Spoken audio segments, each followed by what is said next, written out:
Ever wondered how people showed their affection before text messages and Valentine's Day cards? Did knights and ladies really fall in love the way we imagine in fairy tales? Number 10. Courtly love. Worshipping from afar. Have you ever been so infatuated with someone that you'd do anything for them, even if they never returned your feelings? In the Middle Ages, this was actually a formalized system called courtly love. Emerging around the 12th century in the courts of France, courtly love was a revolutionary concept that transformed how the upper classes viewed romantic relationships. Knights would pledge their undying devotion to noble ladies, usually married to someone else, often their lord. These passionate yet largely unconsummated relationships involved elaborate rituals of devotion. A knight might wear his lady's colors in tournaments, compose poems praising her beauty, or undertake dangerous quests to prove his worth. The famous troubadours of southern France made careers singing about these intense, yearning relationships. What's fascinating is that courtly love existed parallel to marriage, which was primarily an economic and political arrangement. The knight Andreas Capellanus wrote The Art of Courtly Love around 1185, which laid out 31 rules for these relationships. One rule stated that marriage is no real excuse for not loving someone else, while another declared that he who is not jealous cannot love. Eleanor of Aquitaine's courts became famous for these romantic traditions, creating a culture where emotional expressions of love became valued in aristocratic society. The beloved lady typically remained physically unattainable, elevated to an almost divine status. This paradoxical relationship celebrated the suffering of unrequited love as a noble, purifying experience. Knights would sometimes go years performing deeds in their lady's name without any physical relationship, a far cry from modern dating expectations. Number 9. Marriage by capture. From kidnapping to tradition. Did you know that some wedding traditions we practice today have roots in literal kidnapping? The medieval practice of marriage by capture is one of the most shocking reminders of how different romantic customs used to be. In various European cultures throughout the Middle Ages, bride kidnapping was sometimes practiced as a way to secure a marriage. While often condemned by church authorities, it persisted in some regions, especially in borderlands or areas with weaker central authority. A man might literally abduct a woman he wished to marry, sometimes with the tacit approval of his family or even the bride's family, especially if formal marriage negotiations had stalled. This practice gradually evolved into ritualized, mock abductions that survived as wedding traditions. When the best man stands beside the groom at a modern wedding, he's fulfilling a role that once involved helping his friend capture and defend his chosen bride against her angry relatives. Even carrying the bride across the threshold originated from literally carrying off an unwilling woman. In medieval Iceland, the Graga's Grey Goose laws specifically outlined punishments for bride kidnapping, suggesting it was common enough to require legal remedy. The Byzantine Empire had similar prohibitions, with Emperor Constantine setting the death penalty for the crime in the 4th century, though the practice continued in some areas. Interestingly, some historians suggest that certain abductions were actually elopements in disguise, allowing couples to marry despite family objections. The saga of King Olaf Tryggvason describes how Gudrun Osvarsdóttir met her future husband Kjartan at the hot springs, an encounter that led to a relationship her family might not have initially approved. By the later Middle Ages, most regions had transitioned to more formalized marriage arrangements, but the memory of marriage by capture remained embedded in wedding customs that continue to this day. Number 8. Love letters sealed with blood. Extreme devotion. Have you ever been so in love you'd bleed for someone? Medieval lovers sometimes did exactly that. While today we might use heart iBades or exo to sign our romantic messages, medieval lovers occasionally sealed their most passionate letters with their own blood. This dramatic gesture wasn't merely theatrical. It represented the most solemn pledge a person could make. Blood symbolized life itself, and by using it to write or seal a letter, the sender was literally giving a piece of their life force to their beloved. This practice crossed social boundaries, from nobles to commoners. Though literacy limitations meant written expressions of love were primarily an elite practice. The famous medieval lovers Heloise and Abelard exchanged passionate letters following their forced separation, and Abelard's castration, a particularly brutal response from Heloise's guardian, who disapproved of their relationship. While their surviving letters don't explicitly mention blood seals, their intensity exemplifies the extreme emotional expressions characteristic of medieval romance. Medieval literature frequently featured blood imagery in romantic contexts. Knights would fight until bleeding for their lady's honor, and blood often symbolized the physical and spiritual union of lovers. In Gottfried von Strasberg's Tristan, the hero's blood stains the sheets of his beloved Isolde, creating a permanent token of their forbidden love. Physical letters themselves were precious objects in an age before mass communication. Merely receiving a letter was significant, as paper was expensive and messengers had to hand-deliver communications, sometimes traveling great distances at considerable risk. A love letter written in or sealed with blood represented an extraordinary commitment combining material sacrifice with spiritual significance. By the late Middle Ages, as literacy increased and letter writing became more common among the merchant classes, these blood-sealed communications gradually gave way to more conventional expressions, though the intense emotions they represented. Number 7. Chastity Belts, Myth and Reality of Mythological Jealousy. Were medieval husbands really so jealous they locked up their wives' private parts? The chastity belt is perhaps the most infamous symbol of medieval attitudes toward fidelity, but the reality is far more complicated than most people realize. The popular image of the chastity belt, a metal contraption locked around a woman's waist to prevent sexual activity, largely appears to be a myth, at least as a widespread practice. Despite being featured in countless movies and books about the Middle Ages, there's remarkably little evidence that chastity belts were commonly used during this period. The first reliable references to chastity belts appear in the 15th century, toward the end of the Middle Ages. Even then, they seem to have been primarily allegorical or satirical concepts, rather than widely used devices. A common story suggested that crusading knights locked their wives in chastity belts before departing for the Holy Land, a journey that could last years. This narrative speaks more to medieval anxieties about fidelity than actual practice. Most alleged medieval chastity belts displayed in museums have been revealed through modern analysis to be 18th or 19th century forgeries, created to satisfy Victorian fascination with the supposedly barbaric Middle Ages. The British Museum's example was removed from display after metal analysis showed it couldn't have been made earlier than the 1800s. What's true, however, is that medieval society was deeply concerned with female chastity and fidelity.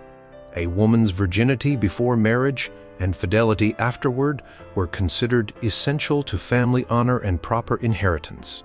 While physical chastity belts may have been rare or non-existent, social and religious belts of control were very real.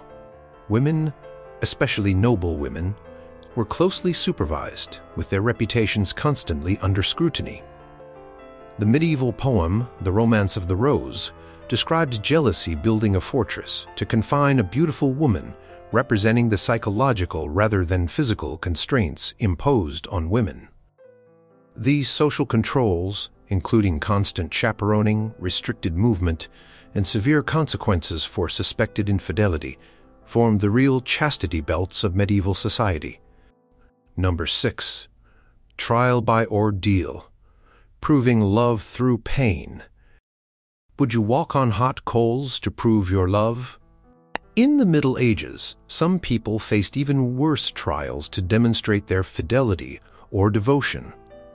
Before modern forensic science, medieval courts sometimes turned to dramatic physical tests called ordeals to determine guilt or innocence, including in matters of the heart. Trial by ordeal was based on the belief that God would intervene to protect the innocent. In cases involving suspected adultery or questions of legitimate love, these ordeals could take several forms. The ordeal of hot iron required the accused to carry a red-hot piece of metal several paces. If their burns healed cleanly within 3 days, they were deemed innocent.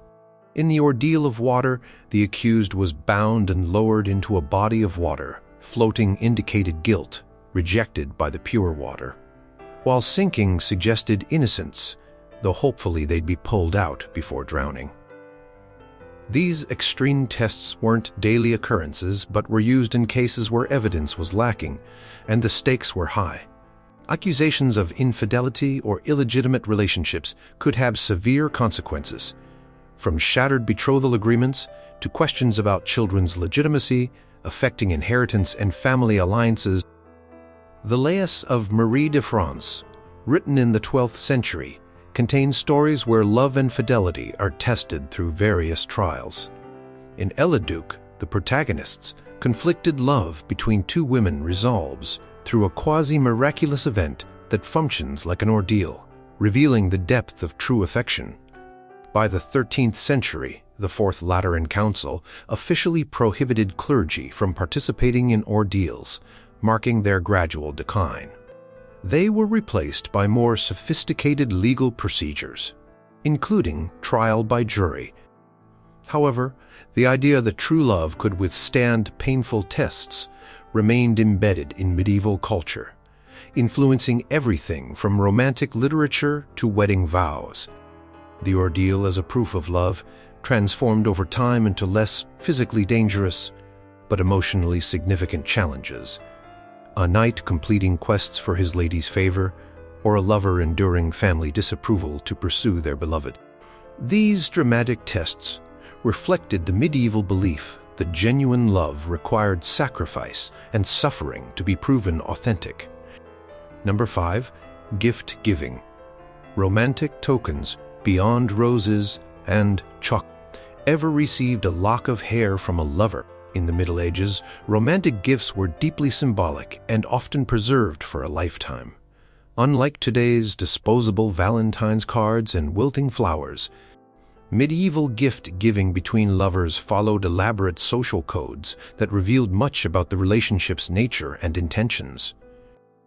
Rings were among the most significant romantic gifts, just as they are today. However, medieval rings often featured inscriptions in Latin or French, with phrases like "Mon cœur ave," "You have my heart," or "Je suis ici en lieu d'ami," "I am here in place of a friend." Posy rings, engraved with short poems or messages, became increasingly popular in the later Middle Ages. These weren't just beautiful objects. They were tangible reminders of the beloved that could be worn at all times. Personal items carried profound significance. A handkerchief embroidered by a noblewoman might be given to her chosen knight to wear in a tournament. These tokens, often referred to as favors, publicly declared the relationship while giving the knight a physical connection to his lady during dangerous competitions. Bodily keepsakes were particularly treasured. Locks of hair woven into bracelets or kept in special containers served as intimate mementos. Unlike modern photographs, these were literally pieces of the beloved person. The 14th century, French knight Geoffroy de Charny reportedly carried a cloth stained with his lady's menstrual blood as a talisman in battle, an extreme example of the physical connection lovers sought to maintain. Books became increasingly important romantic gifts as literacy spread among the upper classes. A personalized prayer book or collection of romantic poems represented a substantial financial investment and provided daily occasions to think of the giver. The luxurious Tres Riches, Heures du Deberry, exemplifies the elaborate manuscripts commissioned as expressions of devotion. Mirror cases, combs, and small caskets carved with romantic scenes were popular gifts that served both practical and symbolic functions. Many featured images from famous love stories like Tristan and Isolde or Lancelot and Guinevere, allowing couples to associate their own relationship with these legendary romances. Unlike today's emphasis on surprise gifts, medieval romantic gift-giving often involved negotiation and reciprocity, establishing mutual obligations between lovers. These exchanges not only expressed affection but also publicly signaled relationships and intentions in a society where marriage was as much about alliance as emotion. Number 4. Food as foreplay. Aphrodisiacs and romantic dining. Did you know that medieval lovers believed certain foods could ignite passion? Long before chocolate-covered strawberries became a Valentine's Day staple, medieval couples shared meals designed specifically to enhance romantic and sexual feelings. Medieval medical theory, based largely on Greek and Arabic sources, held that foods had specific properties that affected bodily humors and, consequently, one's romantic capabilities. Ginger, saffron, and cinnamon were considered powerful aphrodisiacs, expensive luxuries that demonstrated both wealth and romantic intent when served. Spices weren't just flavorings. They were medicinal substances believed to heat the blood and stimulate desire. The medieval aphrodisiac menu might surprise modern diners. Oysters have maintained their reputation over the centuries, but other favorites included eggs, chickpeas, pine nuts, and onions, all believed to increase sperm production or stimulate desire. Wine spiced with herbs like vervain, known as lover's wine, was specially prepared for romantic encounters. Sharing food took on ritualistic significance in courtship. Feeding one another was an intimate act with erotic undertones, publicly demonstrating a private connection. At medieval banquets, couples often shared a trencher, a thick slice of bread serving as a plate, creating a literal breaking of bread that symbolized their union. Romantic banquets featured elaborate subtleties, decorative food sculptures, often shaped with romantic or erotic themes. These could include marzipan molded into suggestive forms or pastries shaped like hearts. The 14th century cookbook, Le Viandier d'été Levant, includes recipes for colorful jellies and elaborate pastry constructions designed to impress at feasts where courtship might occur. Food gifts carried romantic significance beyond the dining table. A young man might gift a special honey cake to his beloved, while apples, associated with Eve and temptation, were particularly symbolic when exchanged between potential lovers.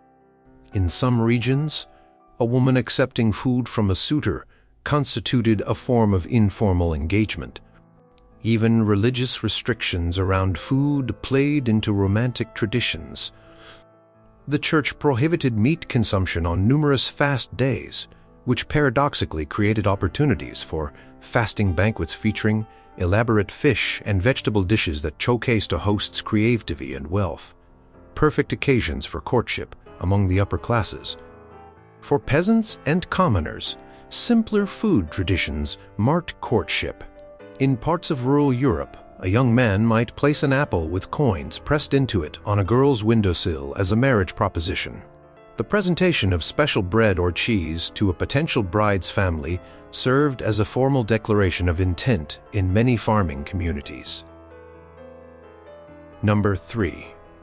Arranged marriages that became love matches, when strategy led to passion. Can you imagine your parents choosing your spouse?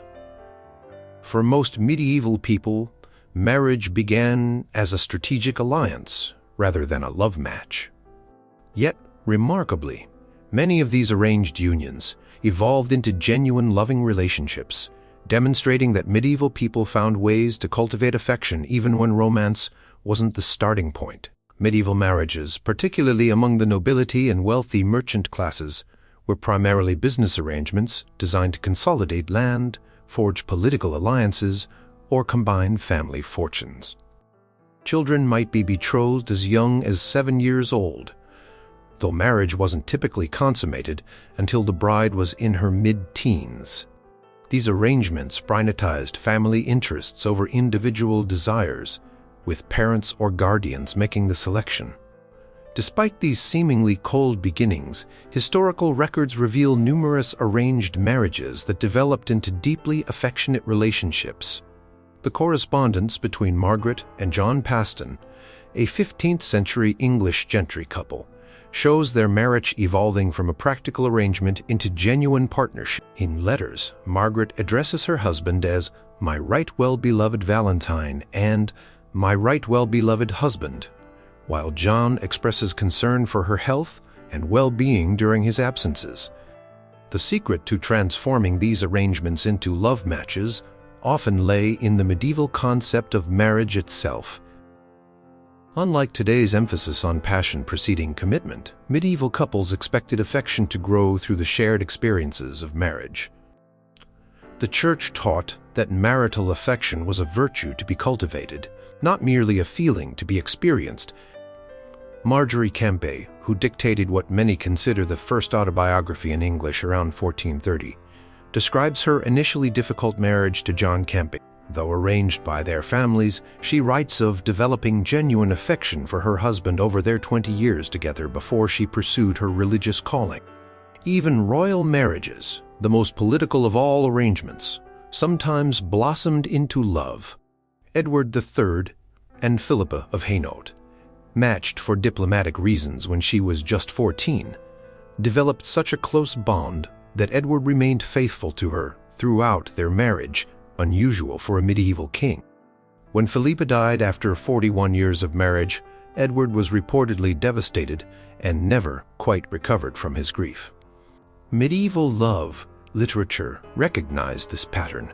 While romances often featured forbidden love outside marriage, like Lancelot and Guinevere, other tales like Eric and Enid by Chrétien de Troyes describe the development of love within marriage, presenting the cultivation of marital affection as a heroic achievement in itself. The medieval approach to arranged marriage reminds us that love has both spontaneous and cultivated aspects.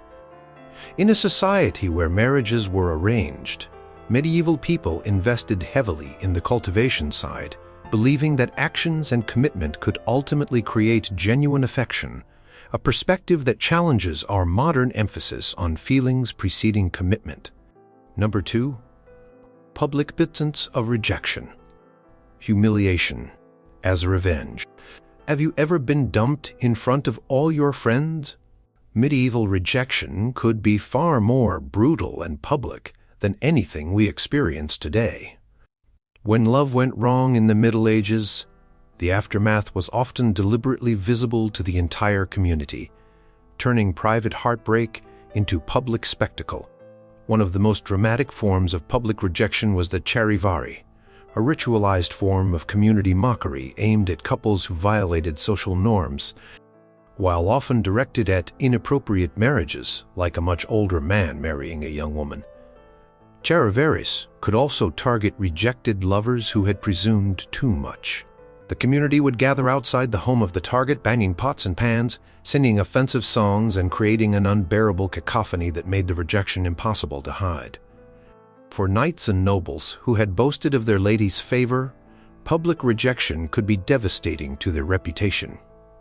In the courts where courtly love was practiced, a lady might publicly return gifts or tokens a suitor had given her, effectively announcing to the entire court that his attentions were unwelcome.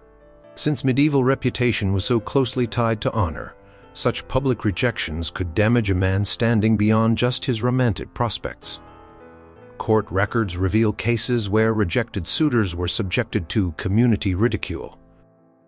In 1474, in the French town of Troyes, A young man who had been pursuing an uninterested woman found a straw man dressed in his clothes hanging before her door, a public declaration that she found him as appealing as a scarecrow.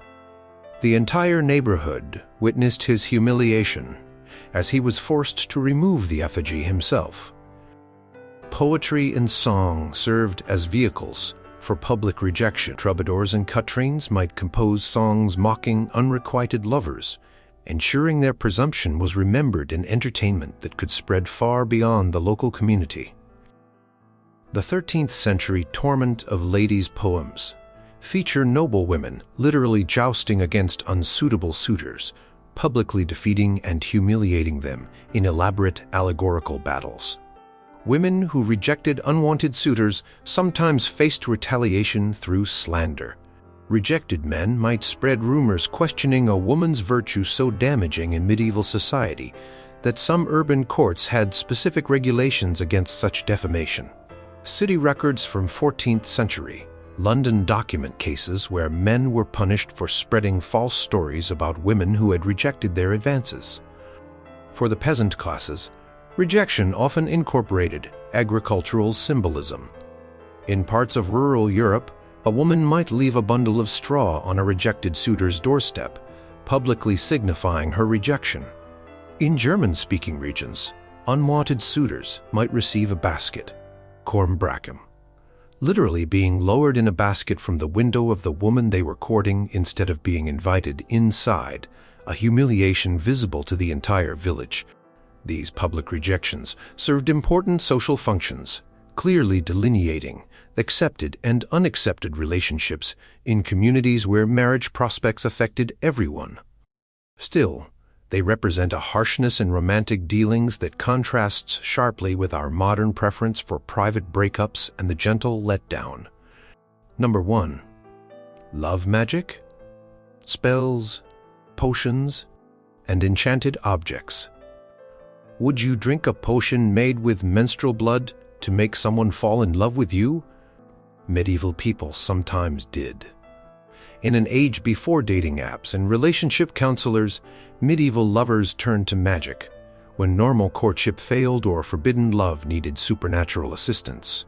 Love magic was far more than superstition. It represented a practical approach to relationship problems, using the tools medieval people believed could influence reality. Both men and women employed these techniques, though women were more frequently accused of using magic to manipulate romantic situations.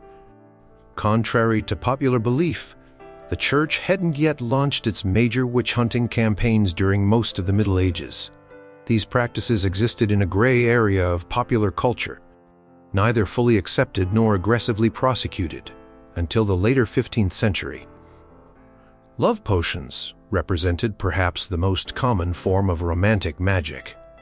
Medieval recipes called for ingredients ranging from herbs like vervain and periwinkle to more disturbing components like blood, hair, or fingernail clippings from the desired person. These bodily substances were believed to create a sympathetic connection between the drinker and the target. A 14th century French court case describes a servant who confessed to putting her menstrual blood in her master's food to make him love her, a practice documented across multiple regions. Written charms and spells offered another approach to romantic magic.